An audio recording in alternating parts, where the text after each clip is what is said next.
오늘은 제가 사실 전체적인 분한테 해당되는 건 아닌 줄 압니다. 그러나 명절에 신앙이 약한 부분들이 고민하고 방황하는 게 제사 문제예요. 그래서 어느 교회나 이렇게 여러분들이 좀 끼어 있습니다. 또 교회 나온 지 얼마 안 되신 분들도 이런 문제 때문에 많이 방황을 하고, 다른 때 이제 말씀드리기 어려우니까 이런 시간을 통해서 말씀을 좀 드리도록 합니다. 첫 번째가 반드시 제사는 드려야 된다. 이게 유교적인 분, 샤머니즘적인 그런 분들은 이렇게 철저하게 드리려고 합니다. 또 제사를 드려도 되고 안 드려도 되고, 이게 이제 천주교예요. 사실은 천주교는 나중에 이제 좀 자세하게 말씀을 드립니다. 지금 이 사진이 뭐냐 하니까 성당 안에다가 예배 드릴 때 저렇게 제사상을 앞에 차려놓고 돌아가면서 나와서 부모님들한테 절하고 있는, 이거는 정말 하나님 앞에 해서는 안 될 일이지요. 여러분, 교회에서는 오직 하나님께만 영광 돌려야 될 줄 믿습니다.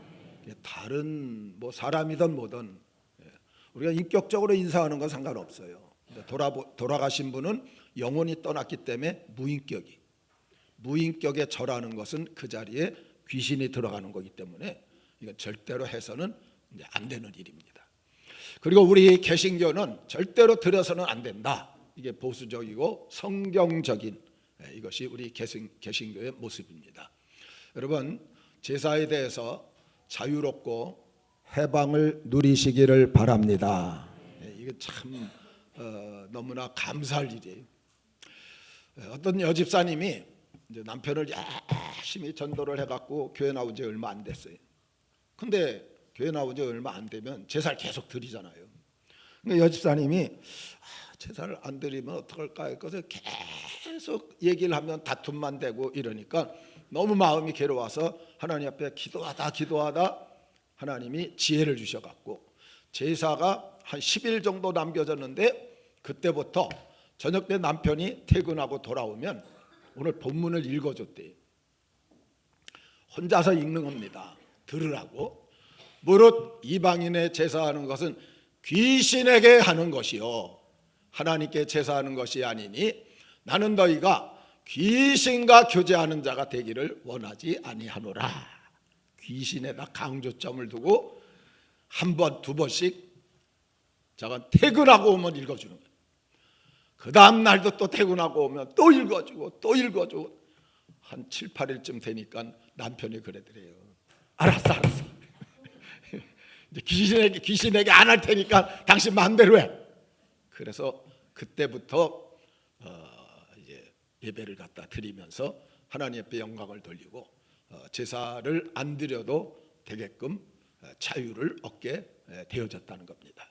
아직까지 자유를 누리지 못하신 분들, 오늘 말씀 듣고 잘 실천하셔서 다 자유를 누리시기를 축원합니다. 이 자유롭게 사시는 분은 그건 몰라요. 근데 이게 걸려본 분들은 이게 얼마나 가족들과 관계에서 힘들고 어려운 부분인지를 느끼게 됩니다. 어쨌든 오늘 본문 20절에 이방인들의 제사는 누구에게 하는 거예요? 하면 안 되지요. 이것 때문에 고민할 필요가 없는 거예요. 귀신에게 하는 것이라고 성경에 나왔는데 이걸 하면 되겠습니까? 이거 절대로 안 되는 건데 이것 때문에 고민하고 방황하고 어려워하고 힘들어하고, 네버! 이건 절대로 해서는 안 될 일이다. 자, 이렇게 말하면 고민하신 분들은 겁부터 나지요. 나도 아는데 가족들과 만나면 이게 안 되는데 마음의 염려로 방황하겠지만 오늘 그 이유를 좀 말씀을 드립니다. 여러분이 진짜 하나님, 내가 하나님만 섬기겠습니다. 그래서 제사를 안 드리겠습니다. 하나님 도와주세요. 여러분 진짜 마음을 확고하게 잡으면 하나님 도와주실 줄 믿습니다. 제가 체험을 어렸을 때 했기 때문에 저희 교회에서도 많은 분들이 그런 체험을 했고, 우리가 확고한 신앙을 밝히고 승리하며 사는 그런 성도들, 자유를 누리며 해방을 누리며 정말 하나님만 섬길 수 있다는 게 이게 얼마나 기쁘고 즐거우고 감사한 일인지 이번에 느낄 수 있기를 바랍니다. 자, 그러면 역사적인 근거로 제사가 어디서 생겼냐? 여러분, 중국에서 나온 거예요. 중국에서.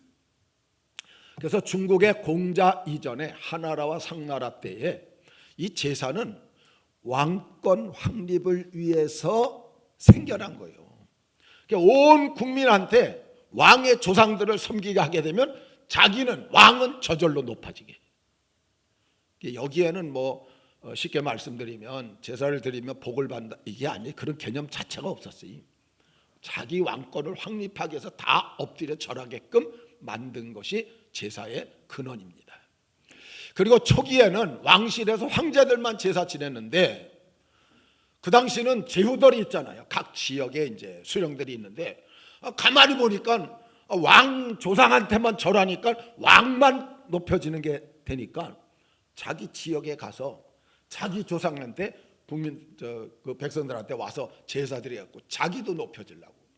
그래서 제유로 내려갔다가 이것이 나중에는 재상들까지 춘추 전국시대, 그러니까 중국에서 너무 많은 나라들이 그냥 즐비하게 이렇게 나눠질 그런 때가 춘추인데, 춘추 전국시대에는 왕의 허락 없이도 평민들도 다, 왜냐니까 뭐 제후들만, 재상들만, 왕들만, 우리도 조상이 있는데, 그래서 자기네들도 이제 조상에게 제사를 드리는 그런 일들이 시작됐습니다.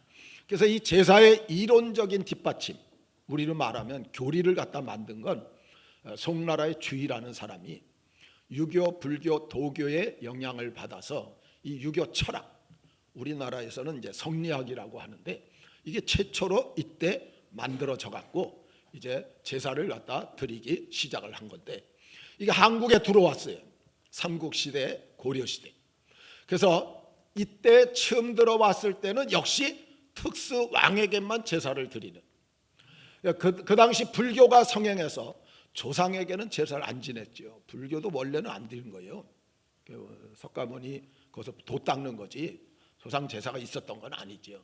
근데 이것이 나중에 무속과 합쳐지다 보니까 이제 절에 가서도 제사를 드리는 이런 일들이 후대에 생기게 되어진 것입니다.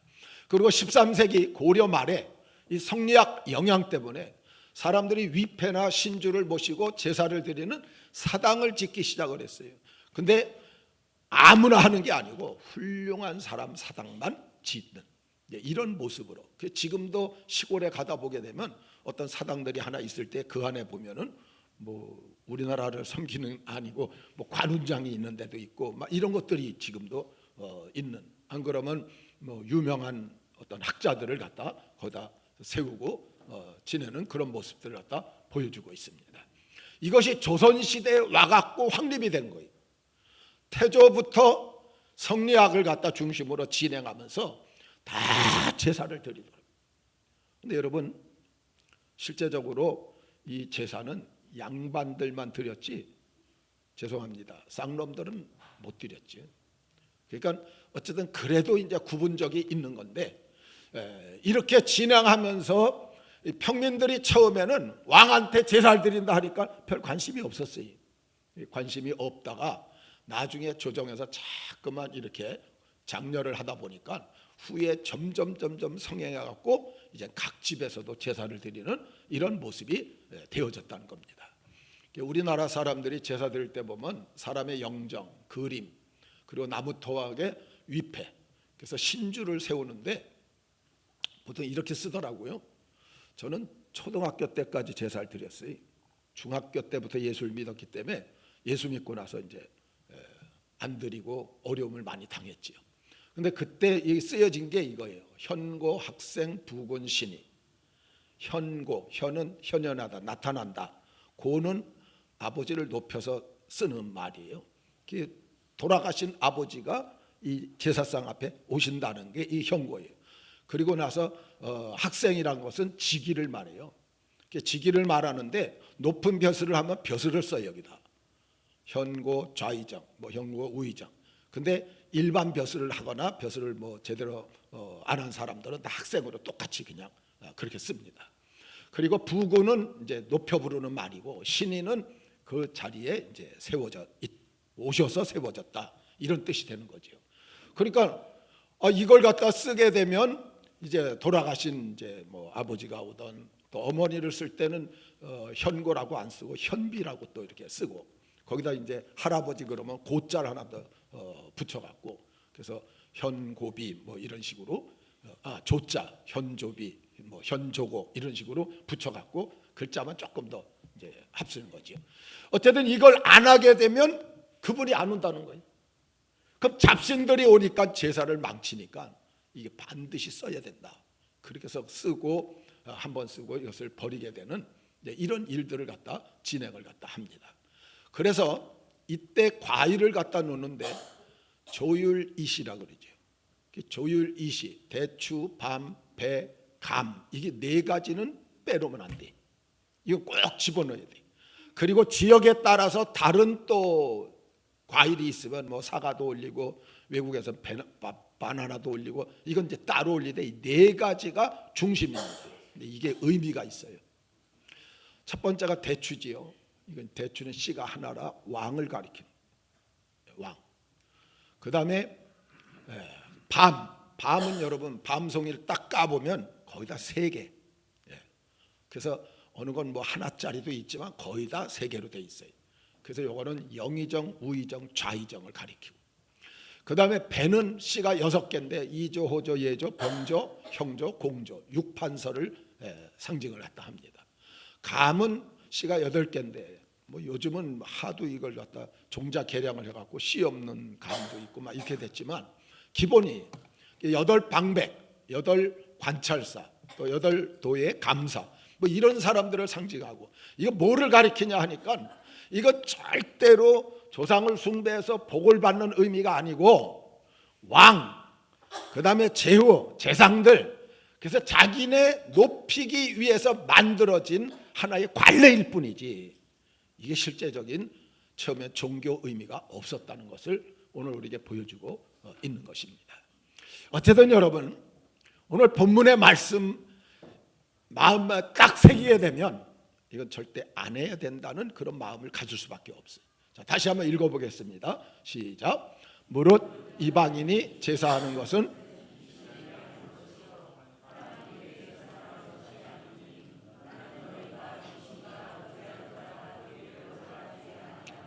아멘. 자, 옆 사람들하고 귀신과 교제하지 맙시다. 여러분 제사 드리는 건 귀신과 교제하는 거래요. 그러니 아까 천주교처럼 안 되는 거예요. 안 되는. 근데도 그런 일들이 지금 진행되니까 문제지요.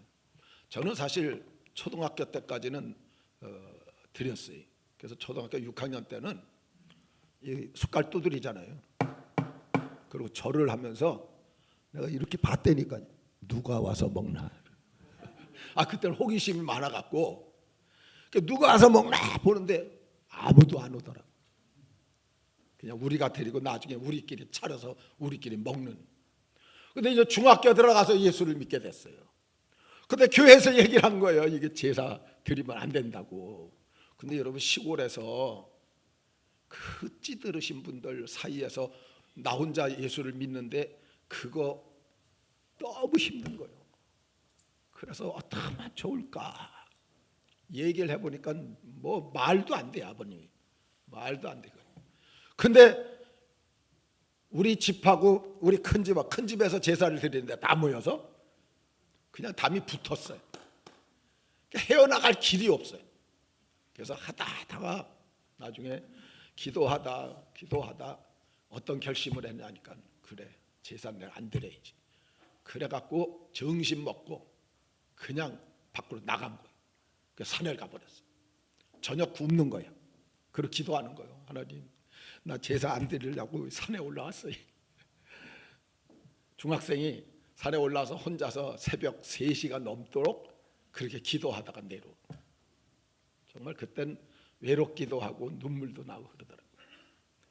내려오면 또 그냥 혼나는 거예요. 이놈 어디 갔다 왔느냐. 조상도 모르는 놈 해갖고 그냥 아버님이 난리를 치대. 근데 한 2번인가 3번 그랬거든요. 1년에 제사가 여러 번 있으니까. 근데 어느 날 제가 제삿날인데 점심 먹고 이제 나가려고 내려오는데 큰엄마한테 딱 걸렸어요. 정우야, 너 이리 와. 그래서 갔어요. 이제 큰일 났구나. 몇 번을 도망쳤으니까. 너 예수 믿냐? 예, 예수 믿어요. 그래? 그럼 너 오늘 제사에 오지 마. 큰어머니가 왕초요. 그 집에서 다 가족들 와서 제사 드리는데 그분이 그러는 거예요. 날 보고. 너 그러면 제사에 오지 마. 네가 오면 귀신들이 도망가서 제사가 망쳐지니까 오지 마. 이야, 피해갖고 도망가다가 도로 집으로 들어갔어요. 아버님한테 아버지, 큰어머니가 나 오지 말래. 항상 아버지한테 혼을 났는데 대놓고 그냥 얘기한 거예요. 내가 가면 귀신들이 도망간대. 그래서 절대 제사 드릴 때 오지 말래. 그래서 그날은 그냥 나가지도 않고 그냥 들어 누워갖고 아주 자유와 해방을 만끽한. 그동안 그냥 이런저런 좀 고통스럽게 힘들고 어려웠던 게 그냥 한순간에 다 풀어져. 여러분, 내가 그때 느낀 게 뭐냐니까 안 믿는 사람들이 알더라고요. 네가 오면 귀신이 도망가. 귀신이 제사를 받는 걸 알고 계시더라고요. 본인은 은연중에 말씀하셨겠지만 기본적으로 머릿속에 그렇게 들어있는 거예요. 귀신들이 그걸 받는. 그래서 예수 믿는 사람이 가면 귀신들이 도망가면 제사가 망치니까요. 여러분, 그것 때문에 승리를 하고 그 다음부터는 뭐 아주 자유롭게 신앙생활을 할 수 있게 되어졌습니다. 여러분, 이방인들의 제사는 귀신에게 하는 거예요. 귀신에게. 우리 예수 믿는 사람들이 이걸 따라서 해서는 안 된다는 거지. 절대로 이건 하지 마시고 신앙적으로 하나님 앞에 바로 서서 또 하나님이 도와주십니다. 도움 받으셔서 승리하시기를 주의 이름으로 축원합니다. 왜 꼭 이렇게 안 드려야 되느냐? 첫째가 예배의 대상이 다르기 때문이에요. 우리 예수 믿는 사람은 예배의 대상은 삼위 하나님밖에 없는 줄 믿습니다. 그 외에는 없어요. 그 외에는 뭘 이걸 다 갖다 붙여도 아니, 다 가짜예요. 삼위 하나님만 예배의 대상이에요. 그래서 이런 뭐 제사를 드리던 뭐를 하던 아니, 그건 다 잘못된 그런 모습이. 그건 뭐냐? 귀신이 사람들 마음을 유혹을 해갖고 그래서 우상을 섬기는 제사에 절하게 만드는 건데 이거는 우리 예수 믿는 사람이 철저히 금지해야죠. 여러분, 10계명에 1계명, 2계명이 하나님만 섬기라는 거예요. 나 외에 다른 신을 내게 있게 말지니라. 그러니까 오직 하나님만 섬기라는 건데 다른 신을 섬긴다. 이건 하나님께서 싫어하는 것 중에 가장 싫어하는 게 그거예요. 우상숭배. 그래서 우리가 하나님 앞에 이 일은 해서는 안 된다. 그리고 이 제사라는 건 과거 지상지향적이에요. 이게 뭐냐 하니까 공자가 이렇게 말했어요. 나는 요순 임금이 가장 위대하게 생각돼요. 그들과 과거 성현의 말을 하는 것이다. 과거로 돌아가는 거예요. 그리고 이것은 지상적이. 우리 예수 믿는 사람들은 뭐냐? 이 사람들은 과거와 죽은 자들 땅에 집착해서 나중에 이게 종교성까지 띄어갖고 조상에게 제사 드려야 복을 받는다. 이렇게까지. 근데 저와 여러분 예수 믿는 사람들은 이게 아니고 우리는 미래 천상 지향적인 사람인 줄 믿습니다. 우리는 미래를 바라보는 거예요. 그리고 이 땅이 아니에요. 천상 하늘을 지향하면서 나가는 사람이 우리 예수 믿는 사람들이에요. 이런 일은 우리가 해서는 안 된다는 거죠. 여러분, 우리 예수 믿는 사람의 마지막은 종착역이 하늘나라 천국인 줄 믿습니다. 여러분, 이 천국 무엇과 바꿀 거예요? 내가 우리 교인들한테 물어봤어요. 여러분, 예수 믿어서 구원받은 거 내가 1,000억 줄 테니까 포기하겠느냐? 1,000억도 포기 안 하겠대. 그러면 몇 조를 줘도 포기 안 하겠대. 아무리 뭐를 줘도 이건 포기 안 하겠대. 그러니 천국 가는 것보다 더 좋은 게 어디 있어요? 그곳에 눈물도 없고 사망도 없고 질병도 없고 곡하는 거 애통하는 것도 없고 영원히 행복하게 사는 그 나라에 들어가는 이 천상지향적인 게 우리 예수 믿는 사람들인데, 이런 과거지향적이고 세속적이고 이 땅 중심의 이런 모습은 우리가 해서는 안 된다는 그런 말씀입니다. 그리고 이건 계급주의예요. 아까 말씀드렸듯이 양반만 드렸지 쌍놈들은 못 드렸지요. 그리고 왕궁에서는 제사를 지내야 궁중에 위대한 신하가 나온다. 이 말은 뭐냐 하니까 제사를 드리게끔 해서 엎드리게 하니까 왕을 높이니까 왕에 충성하는 사람이 나올 수밖에 없지. 그런 목적으로 이게 진행이 돼. 근데 이것은 사실은 잘못된 거죠. 우리 모두가 왕이든 뭐든 상관없이 우리 기독교인들은 평등한 줄 믿습니다. 다 평등이, 남녀가 평등이고 다 평등인데 이게 계급을 갖다 이렇게 만들어서 윗사람들만 섬기게끔 한 이것은 우리가 해야 될 일이 아니고, 이게 사실은 중국의 사대주의 사상이라고 그렇게 말할 수 있습니다. 그리고 이거 얼마나 지금 형식적이, 여러분 옛날에는 무덤에서 3년상을 지냈어요. 이게 너무 힘드니까 1년상으로 바꿨지요. 근데 그거 끝난 게 아니에요. 집안에 들어와서 100일상을 또 지냈어요. 매일매일 올리면서. 근데 지금 솔직하게 말씀드려서 이거 하는 사람들이 있어요? 3년상하고 1년상하고 아니면 집에서 100일상 하는 그런 가정이 있어요? 거의 없어요. 왜냐? 이게 다 형식적인 일이었기 때문에 그래요. 그리고 이제는 하루만 제사 드려요. 그래서 뭐 옛날 유교적인 선비들도 그 시골 가보면 하루만 드리지, 이렇게 뭐 3년상하고 이런 사람들은 뭐 99% 없다고 봐야지. 그런데 옛날엔 제사를 12시에 드렸어요. 땡땡땡땡땡 그때 온다는 거예요, 귀신이. 12시에. 그래서 딱 그때 드렸는데 지금 그렇게 드립니까? 제가 이번에 제사상 파는데 인터넷 들어가서 며칠 전에 쳐봤더니 제일 비싼 게 59만 원짜리, 보통 20만 원짜리 이상이. 이거 미리 신청해갖고 콘도로 가져오게 해서 거기서 택배 받아갖고 차려놓고 그냥 지내고 끝내잖아요. 저녁 때 드리던 뭐 낮에 드리던 12시 찾지도 않고, 이게 다 형식적인 그런 모습이다.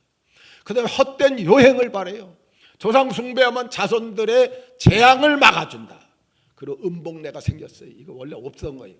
이게 생겨갖고 자손들이 복을 바라는 내용을 삽입해서 종교성을 띠게 그렇게 만들어진 겁니다. 여러분, 축복의 근원은 하나님밖에 없는 줄 믿습니다. 복의 근원 하나님밖에 없어요.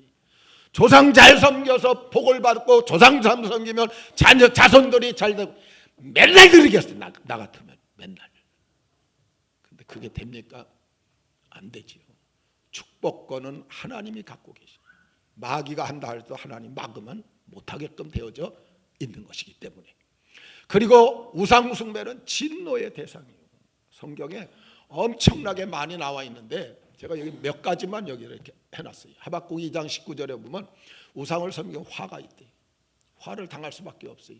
신명기 27장 15절에 우상을 세우면 저주를 받는데요. 출애굽기 20장 4절에 보면 십계명 나오잖아요. 그 십계명 진행하면서 나 외에 다른 신을 내게 있게 말지니라. 그 다음에 두 번째 계명이 그거예요. 우상을 만들지 말고 그 다음에 절하지 말고 섬기지 말라. 만들지 말고 절하지 말고 섬기지 말라. 그러면 그 만들고 절하고 섬기면 3, 4대까지 내가 저주하겠다. 그게 이건 해서는 안 될 일이죠. 여호수아 24장 20절에 보면 하나님께서 여호수아를 통해서 이스라엘 백성들이 이렇게 말해요. 내가 너희에게 복을 내린 후에라도 너희가 이방신을 섬기면 내가 너희를 저주하고 화를 내리고 너희를 멸할 것이다. 여러분, 이스라엘 백성들은 그때 하나님을 섬기는 자들이에요. 하나님을 섬기는 자들이 하나님을 섬긴다 해놓고 이방신을 섬기게 되면 하나님께서 복을 준 후에라도 화를 내리고 멸망시키겠다. 이것은 절대로 해서는 안 될 일이라는 것을 오늘 우리에게 보여주고 있는 것입니다. 그런데 참 문제가 천주교예요. 이 천주교가 회색 신앙을 갖고 있다 보니까 우리 기독교인들이 철저히 하게 되면 쟤네들은 괜찮은데 왜 니네들은 독단적이냐? 우리가 핍박을 받아요. 이게 참 안타까운 그런 모습이. 아까 여기 나온 이것도 아까 나온 거 다른 건데, 여러분 성당에서 저렇게 제사상을 차려놓고 번갈아 가면서 나와서 절하게 하고, 제사상을 받는 건 조상들인데 하나님이 아니에요. 이게 성당 안에서 진행되고 있다. 있어서는 안 될 그런 모습인데, 이 천주교는 타협주의라 그래요. 편리주의. 술, 담배도 자유롭게 하잖아요. 안 믿는 사람들이 사실은 천주교 하는 게 편해진 거예요. 왜? 거기 술, 담배 다 하니까. 저희 교회 다른 교회에서 어떤 집사님이 왔어요. 근데 하루는 면담을 하자고. 면담을 했더니 저한테 이러는 거예요. 목사님, 에베소 5장 18절에 보니까 술 취하지 말라.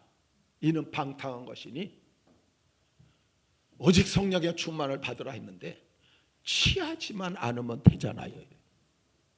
반주하는 건 건강에도 좋은데. 여러분, 반주하면 건강에 좋은 건 나도 인정해요. 근데 제가 그랬어요. 집사님, 성경을 똑바로 해석을 하셔야 돼요. 여기 취하지만 않으면 되잖아요. 취하지 말라 그랬으니까. 왜 취하지 말라 그랬어요? 방탕한 것이니. 술 취하지 말라. 왜냐? 이는 방탕한 것이니. 술 취함이 방탕이면 술 한 잔은 방탕의 시작이에요. 시작. 그럼 술 취해서 방탕해야만 죄고, 방탕을 시작하는 건 죄가 아닙니까? 바늘도둑은 죄가 아니고 소도둑만 돼야 죄입니까? 시작부터 이것은 잘못된 거예요. 이거는 방탕의 시작이니까 안 하라, 하지 말라는 얘기입니다. 또 한 가지, 그 구절에서 말하는 게 뭐냐? 술 취하면 방탕의 대명사고, 오직 성령의 충만을 받으라. 성령 충만은 거룩의 대명사예요. 이게 서로 반대예요. 반대. 최고 방탕은 술 취함이요, 최고 거룩은 성령 충만이다. 그 성령을 최고로 반대하는 게 술 취함인데 이걸 마셔서 되겠네요. 여러분, 그 집사님이 점심 금식을 70일을 했어요. 술 끊으려고. 왜 그러냐? 그 부인은 신앙적이어서 집에서 못 마셔요. 부인 얼굴 때문에. 뭐 마셨다간 박살나니까. 그러니까 저 을지로에 그 인쇄소 다니셨는데, 거기 가면 직원들이 여러 명인데 점심 먹으러 가면 먹고 나면 꼭 반주를 하는데 그거 거절을 못하는 거예요. 근데 제 말을 듣고 나서 이분이 70일 점심 금식, 40일도 아니고 70일을 정했대. 자기 마음이 약해서 넘어질까 봐. 70일을 점심을 안 먹으러 가니까 반주를 안 해갖고 결국 술을 끊었지. 근데 천주교는 이런 것들에 대해서 이렇게 해석을 안 해요. 말씀을 말씀대로 해석하고 나면 바로 나오는데, 뭐 다른 것도 뭐 다 있지만은 어쨌든 제사, 불교와 또 강단교를 하잖아요. 그래서 스님이 그 성당에 와갖고 설법을 하는데 뭔 얘기하겠어요, 여러분? 스님이 와서 하나님 잘 믿으라고 얘기하겠어요? 부처 얘기하는 거지. 그리고 이제 신부가 또 절간에 가서 이런 일들은 있어서는 안 될 일이에요. 아까 말씀드린 10계명의 2계명에도 만들지 말고 절하지 말고 섬기지 말라. 여러분, 천주교는 1계명 2계명을 합쳐놔 버렸어요. 그리고 제10계명 10번째 계명만 짐승 탐내지 말라, 이웃의 뭐 아내를 탐내지 말라, 이거를 갖다 9계명 10계명을 나눠놨다고. 이런 부분이 걸리니까. 그래서 변질주의예요. 1784년 조선 천주교가 우리나라 들어왔는데, 그때 여러분 천주교에 다니던 사람들이 제사 드리는 신주, 위패 이런 걸 버렸어요. 그게 동네 사람들한테 걸린 거예요. 그래갖고 조상도 모르는 놈들이라 해갖고 박해가 일어나는데 5번 일어난 게 거의 다 제사 문제 때문에 일어난 거예요. 그러니까 제사 때문에 얼마나 죽었느냐? 여러분, 시내밖에, 신유밖에, 기해밖에, 병호밖에, 병인밖에 5번을 하는데 약 2만 명이 죽었다니까. 그 시작이 제사 안 드린 데서 시작된 건데, 근데 지금 천주교 드리잖아요. 변질된 거예요. 그리고 천주교에서 한국 그때 박해받아서 순교한 103명을 성인으로 지금 추앙하고 받들어요. 여러분, 그 사람들은 제사 안 드리려고 신앙 지키려고 해다 죽어갖고 죽은 사람인데 자기네들은 제사 마음대로 드리면서 성인이다. 안 맞는 거예요. 참 안타까운 그런 일이. 그래서 천주교는 혼합주의입니다. 왜 이들이 제사를 드렸느냐? 1939년까지 안 드렸어요. 그런데 1939년도에 교황이 조서를 내렸어요. 무슨 조서냐 하니까 제사나 신사참배는 종교의식이 아니고 시민의식이다. 시민의식이 뭐예요? 부모님한테 절하는 거나 똑같다 이거예요. 이렇게 발표를 해버렸어요. 그 발표가 나온 그 후부터는 다 그냥 막 자유롭게 드림. 이게 뭐니까 세상적인 것과 이 혼합주의가 돼요. 그래서 그 다음에 1940년도에 이태리와 일본이 동맹을 맺고 그 2차 세계대전 그 일이 계속 진행된 그런 모습이 벌어지게 됩니다. 어쨌든 1939년까지는 천주교도 안 드렸다는 거죠. 근데 이걸 갖다가 교황 피우스 12세가 교서를 딱 내리고 나니까 그냥 성당에서 다 제사를 드리는 이런 어처구니 없는 혼합주의가 벌어진 거지. 여러분, 교회 안에서 성당 안에서는 하나님만 예배해야 될 줄 믿습니다. 거기에 다른 게 들어오면 혼합주의란 말이에요. 안 되는 거예요. 요즘 혼합주의가 어떻게까지 나오냐? 하나님께서 메시아, 중보자 각 종교마다 다 줬다는 거예요. 그래서 불교에는 석가모니가 중보자고, 뭐 마음에서는 이슬람의 중보자고, 뭐 공자는 유교의 중보자고, 다 중보자를 뒀으니까 아무 중보자나 통하면 다 나한테 온다, 하나님께 온다. 이런 웃지 못할 그런 교리까지 나왔어요. 이 얼마나 세상이 혼합적이고 잘못되어 있는지요. 여러분, 하나님만 우리의 유일하신 신이신 줄 믿습니다. 하나님만 경배해야 될 줄 믿습니다. 다른 걸 하면 안 돼. 그건 다 혼합주의가 되어버리기 때문에. 그래서 제사로 우상 숭배하는 일을 우리가 멀리하고 올바른 신앙을 파수하셔서 정말 하나님 앞에 설 때 참 잘했다고 인정받고 칭찬받는 성도들 되시기를 주의 이름으로 축원합니다. 그럼 우리는 어떤 자세를 가져야 되느냐? 사실 구정마다, 추석마다, 제사 때마다 문제가 걸리니까. 첫 번째, 오직 하나님만 섬겨야 돼요.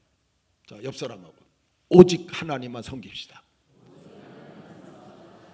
여러분, 하나님은 이 천지 만물을 창조한 창조주이신 줄 믿습니다.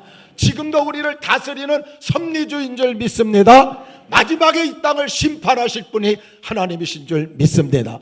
그러니까 하나님만 섬겨야 되는 거예요. 다른 걸 끼들으면 안 돼요. 하나님이 복의 근원이에요. 아무리 조상 숭배한다고 아니에요. 뭐 세상에서는 별 복의 방법이 다 있잖아요. 이사 갈 때는 뭐 손 없는 날. 난 참 이해를 못하는 게 그래요. 손 없는 날이 뭔지 아세요? 손이 귀신이에요. 귀신이 놀러 가는 날이 있대. 그래서 놀러 간 상태에서 몰래 가야 못 따라온다는 거예요. 근데 문제는 뭐냐? 내가 가는 저 집에 저놈의 귀신이 또 기다리고 있는데 이 집에 귀신 안 따라와도 말도 안 되는 소리지. 이런 일들이 세상적으로는 얼마나 많은지. 이사하고 나면 또 고사떡 만들어서 집 주위에다 다 뿌리고 뭐 여러 가지 복을 받으려고 하지만 아니, 여러분, 복의 근원, 복을 주관하는 분은 하나님밖에 없는 줄 믿습니다. 그래서 제사 드렸던 나라들은 그동안 다 못 살았었어요. 근데 기독교가 넘어간 나라들은 다 잘 살게 됩니다. 한국이 그 중에 대표적인 나라라고 그렇게 말할 수 있지. 왜냐? 하나님이 복의 근원이고 생사화복의 주관자, 살고 죽고 복을 주고 화를 내리는 그 주관자가 바로 하나님이시기 때문에 여러분, 오직 하나님만 섬기시기를 바랍니다. 두 번째, 살아계신 부모님께 효도하고 형제 우애해야 돼요. 돌아가신 분은 천국 아니면 지옥 끝난 거예요. 여러분, 누가복음 16장에 부자와 나사로 보세요. 나사로 바로 천국 가고 부자는 바로 지옥 가지. 뭘 어디 중간에 연옥이 있어요? 아니. 일단 돌아가시면 아무것도 해드릴 수 없어요. 영향을 우리가 끼칠 수가 없어요. 살아계실 때 한 번이라도 더 잘해드려야 돼요. 따라합시다. 죽은 제사 잘 드리려 하지 말고 산 제사 잘 드리자. 여러분, 부모님 살아계실 때 한 번이라도 더 찾아뵙기를 바랍니다. 그게 우리가 할 일이에요. 그러니까 살아계신 부모님께 효도하고 형제 우애해야지. 돌아가신 후에 상다리 차려놔도 아무짝에 소용없다는 거지. 그 다음에 여러분, 명절에 가거나 이러면 대립하면 안 돼. 다투면 안 돼. 싸우면 안 돼. 자, 옆 사람한테 진짜 간절히 얘기하세요. 제발 싸우지 마세요. 꼭 거기다 보면 돈 때문에 싸워요. 하투 치다가 돈 따먹으려고. 아니면 재산들 그거 서로 받으려고. 좀 양보하면 어때요? 우리 형님은 수억 원을 받았는데 난 1,000만 원밖에 못 받았어. 그래도 원망 불평 안 해. 양보하고 나면 다 깨끗해지는데 그게 안 된단 말이에요. 그러니까 평소에 잘하자는 거예요. 명절에, 생신에, 결혼식에, 장례식에 적극 참여해갖고 평소에 효도를 잘해서 사랑으로 잘 섬겨가지고 좋은 관계를 유지하고요. 이런 말을 들어야 돼요. 참 쟤는 제사 문제 빼놓고는 나무랄 데가 없어. 이 정도 돼야 돼. 그러면 그 사람들도 제사 문제에 대해서 이해를 하고 빼준단 말이에요. 근데 아무것도 안 하다 꼭 제사 문제에만 그냥 핏대를 올리고 난 안 하겠다고. 그러니까 여러분 싫어하는 거지. 그게 아니. 늘 집안을 화목하게 하고 베푸는 데 앞장서고 평소에 신뢰관계를 잘 만들어야 돼요. 제가 시골에서 어떤 집사님이 계시는데 원래 이분은 교회 안 다녔어요. 그 아들이 나왔는데 아들이 아버지를 그렇게 전도하려고 안 하고 아버지가 술고래예요. 얼마나 술을 많이 마셨는지 술 많이 마시면 위가 얇아집니다. 얇아지다가 이게 펑크가 나버렸어요. 그래갖고 서울의 어떤 병원에 용산에 있는 어떤 병원에 와서 수술을 갖다 했는데 나중에 이건 도저히 고칠 수가 없다는 판단이 내려서 덮어갖고 집에 왔어요. 고름이 나오는데 술을 마셔. 여기서 흘러나와. 그래서 목사님하고 우리 시골에 교인이 별로 없으니까 저하고 둘이서 오전 예배 드리고 식사하면은 바로 거기 한 15분 정도 걸려요. 그렇게 가갖고 거기서 같이 예배 드리고 간절히 기도해주고 이걸 갖다가 몇 개월을 했어요. 그 몇 개월을 했는데 이분이 났어요. 그러니까 병원에서 다 죽는다 그러는데 살아났거든요. 첫 번째 교회 나온 게 새벽 예배. 그 새벽에 15분이면 올 거리를 1시간을 걸려요. 이게 아직 온전치 못하니까 오다시고 그래가면서 하나님께 기도하면서 완전히 건강 찾아갔고 그동안 못했던 옛날 목수했었어요. 전혀 못하다가 다시 목수 일을 할 정도로 그렇게 완전히 바꿔졌는데 이분이 아버님이 계시는데 아버님한테 그렇게 전도를 갖다 하는데 안 나오는 거예요. 그래도 아버님이 돌아가실 시간이 가까웠어요. 그래서 몇 분 전에 아버님이 누워 계시는데 거기서 찬양하고 기도하고 또 말씀 전하고 찬양하고 기도하고 말씀 전하고 계속 그 일만 하면서 중간중간 물어봤다는 거예요. 아버님 예수 믿으셔야 돼요. 예수 믿으시죠? 그래야 천국 가서 영원히 행복하게 살 수 있어요. 또 찬송하고 기도하다 또 하고 찬송하고 기도하다 또 하고 그러는데 돌아가시기 직전쯤 돼갖고 누워 계시는데 원래 사람이 돌아가실 때 되면 힘이 빠져서 이렇게 떨어져요. 왜? 고개를 못 드니까. 근데 이분이 이게 떨어지기 직전에 예수 믿으시죠? 예수 믿어 천국 가요? 예수 믿으시죠? 고개를 위로 3번을 했다는 거예요. 끄떡끄떡끄떡. 그러면서 돌아가셨어요. 와, 이 집사님이 장례 치르는 동안에 기쁨이 여기까지 차고 넘쳐가지고 그렇게 즐거워하는 거예요. 우리 아버님 천국 갔다. 장례를 갖다 치르는데 목사님이 날 보고 염을 하라 그래서 제가 시골에서 염을 3번이나 해봤어요. 옷 다 바뀌고 알코올로 다 씻고 그다음에 옷 입히고 그렇게 하고 나서 공원면에 가갖고 거기서 장례를 갖다 치르는데 이제 관을 놓고 위에 칠성판 얹고 이제 흙을 갖다 뿌리기 시작했어요. 그러니까 몇 사람이 삽질을 갖다 하는데 그 둘째 아들이 그 관 속에 뛰들어가더니 그냥 바닥을 치고 그냥 통곡을 하는 거예요. 그 사실 관만 내리게 좁게 파진데 고기들아 이 사람 또 몸도 뚱뚱해. 그냥 바닥을 저 통곡을 하는데 몸이 뚱뚱하니까 빠지지도 않아요. 잘. 근데 어쨌든 자고 얼마나 그것 때문에 한 20분 이상을 지체를 했어요. 안 나오니까 그냥 붙들고 늘어지고. 제가 집사님한테 물어봤어요. 왜 저렇게 우냐 그랬더니 저놈이 38년 전에 집을 나가갖고 한 번도 집을 안 왔다는 거예요. 그리고 아버님 죽었다는 소식을 듣고 이제 38년에 와서 보니 자기 이제 죄의식이 너무 느껴지니까 못 견뎌서 저렇게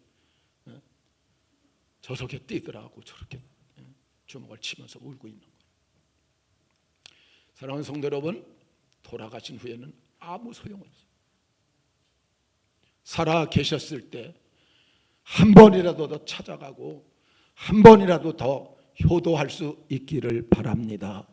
이게 우리 성도들이 해야 될 그런 자세. 그리고 또 하나는 전도해서 영혼을 구원해야 돼요. 여러분, 전도해서 영혼을 구원한 건 영원한 축복을 드리게 된 가장 귀한 일이.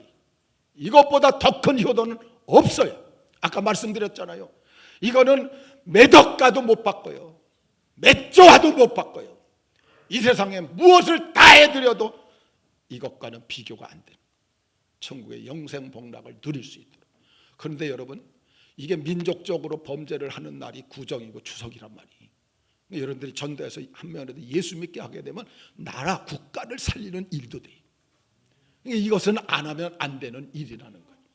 한 명이라도 예수 믿게 되면 하나님께서 이 땅을 다시 살리고 이 땅에 다시 긍휼을 베푸시고, 어쩌면 이 나라의 어려운 일이 우리 기독교인들이 많이 타락해서 이런 일이 벌어질 수도 있는 거예요. 사랑하는 성도 여러분, 살아 계셨을 때 한 번에도 효도하되 열심히 복음을 전해서 영혼을 구원하는데 하나님께 귀하게 쓰임 받으시기를 축원합니다. 명절은 가족 공동체를 회복하고 믿지 않은 형제들의 그리스도인으로서 본을 보일 수 있는 좋은 기회예요. 모범적 사랑을 베풀어요. 돈도 여러분들이 조금 더 하세요. 남들보다. 다 예수 믿으면 상관없어요. 똑같이 해도. 근데 안 믿는 사람들이 많을 때는 믿는 사람이 좀 더 하세요. 내 거 좀 덜 쓰고 자녀들 거 좀 덜 쓰고 더 보이는 형제들한테 선물도 좀 잘 해드리고. 어쨌든 음식을 준비할 때도 그렇고 식사할 때도 그렇고 설거지 앞장서서 그냥 열심히 하세요. 아까 말씀드린 대로 저는 제사 문제 빼놓으면 흠잡을 데가 없어. 이 정도 되면은요 분명히 여러분들 제사 문제에서 그냥 놓여져요. 딱 제외를 시켜주게 되어져 있어요. 그리고 추모 예배를 요청해야 돼요. 그러면 어떤 사람은 그래요. 우리 가정 아무도 안 믿는데 어떻게. 제가 보니까 요즘은 어떤 가정이든지 믿는 사람들이 4분의 1이요. 그러니까 몇 가정 모이게 되면 거기 믿는 사람 몇 명 끼어 있어. 요청을 하는 거예요. 제사를 드리시고. 우리 예수 믿는 사람은 부모를 기억하면서 하나님께 영광 누리는 예배가 있습니다. 같은 건데 방법이 다르니까 우리끼리 드릴 수 있게 해주세요. 그래서 예수 믿는 사람끼리 모여서 추모 예배를 드리라는 거예요. 나중에 이게 완전히 바꿔잡고 다 추모 예배를 드리면 더욱이 좋지만 그렇게까지 시간이 걸리니까 믿는 사람끼리 먼저 추모 예배를 드려서 제사에 대해서 좀 자유롭게 갈 때마다 불안한 게 아니고 우리끼리는 추모 예배 드리면 기분 좋게 갈 수 있으니까 그렇게 만들어서 여러분들이 그걸 설득하기 위해서는 다른 걸 다 잘해야 돼요. 예수 믿는 사람끼리 우리 잘하자 해갖고 서너 명이 다 잘해버리면 그 자유를 갖다 누리며 생활할 수 있습니다. 우리 박복규 집사님, 이분은 부모님이 안 믿는데 장손이에요. 그 제사를 안 드릴 수 없는데 우리 교회에 나왔는데 제가 이런 설교를 하니까 이분이 가서 아버님한테 선포를 한 거예요. 아버지, 나 이제부터 제사 안 드릴 거예요. 장손인데. 그러냐 제사 드리는데 절을 안 하고 옆에 따로 서 있었어요. 그러니까 끝나고 나서 삼천부터 해갖고 그냥 벌떼같이 달려드는 거예요. 그냥 뭐 험악한 욕까지 할 정도로 그렇게 힘들게 고통스럽게. 그 다음에도 또 그랬어요. 한 두세 번을 그랬거든요. 근데 이 아버지가 어느 날 세 번째인가 제사 안 드리고 났을 때 딱 선포를 했어요. 앞으로 우리 아들은 제사 안 드린다. 제사는 내 대에서 끝난다. 이 안 믿는 분인데, 그러면서 그 동생들한테 너희들 제사 드리고 싶으면 이거 가져가. 내 아들한테 안 넘겨줄 거야. 그러니까 내 아들 뭐라 그러지만 너희들이 가져가서 니네 집에서 드려. 난 내 대에서 딱 끝날 거야. 여러분, 안 믿는 분인데 아들이 너무 확고하니까 그렇게 혼자서 결정을 해버려. 그 다음부터 이 집사님이 자유를 누렸잖아요. 그런데 이 집사님이 강한 경화증이 걸려가지고 병원에서 그냥 사형 선고를 받았어요. 그래서 교회에서 그냥 특별 기도를 하고 새벽마다 나와서 본인 또 40일 작정 기도하고 한 20일 정도 됐는데 밥맛이 돌아왔고 병원에 가서 조사했더니 원래는 뭐 550, 600 이렇게 간 수치가 올라가던 사람인데 70으로 뚝 떨어졌다. 그 나중에 다시 또 일주일 후에 또 재봤더니 40 이하로, 40이 정상이 40 이하로 떨어져. 살아나는 걸 보고 어머니는 병원에 가서 이 사람 약도 없다는 걸 다 들었어요. 그러니까 사형 선고 받은 걸 어머니가 다 들었는데 아들이 살아났어요. 저 강원도에 계시는데 거기서 교회를 나갔잖아요. 교회 나갔는데 또 어머니가 병들었네. 여러분, 나 참 놀라운 거예요. 그 아버님이 자기 부인 병들었다고 믿지도 않은 아버지가 산에 올라가서 2시간을 나무 뿌리를 잡고 하나님께 기도했다니까요. 내 안에 살려주면 나 예수 믿겠다고. 어머니가 살아났어요. 살아났어. 그래갖고 아버지까지 예수 믿게 되고. 이 친구는, 이 집사님은 우리 교회 올 때 청년이었었는데 결혼해갖고 나중에 신학을 해갖고 지금 목사님이 돼갖고 저 시흥시에서 목회 잘하고 있어요. 하나님 살아계심을 믿으시기를 축원합니다. 확고하게 서니까 하나님이 그 아주 그냥 딱딱한 아버님 마음을 움직여버리고, 오히려 그런, 여러분, 예수 믿다가 죽을 지경이 되면 그것도 비난의 화살이잖아요. 근데 하나님을 그걸 다 뒤집어서 아들 뒤집고 어머니 뒤집어 갖고 온 가족을 다 예수 믿게 놀라운 은총을 베푸셨어요. 오늘도 살아계신 하나님을 의지하시고 우상 숭배를 버리고 정말 올바른 신앙 자세를 확립하셔서 주님 앞에 설 때 너 참 잘했다. 그때 힘들었지만 진짜 나를 섬기려고 잘했다. 인정받고 칭찬받고 자유와 해방을 누리는 우리 모든 성도들 되시기를 주의 이름으로 축원합니다.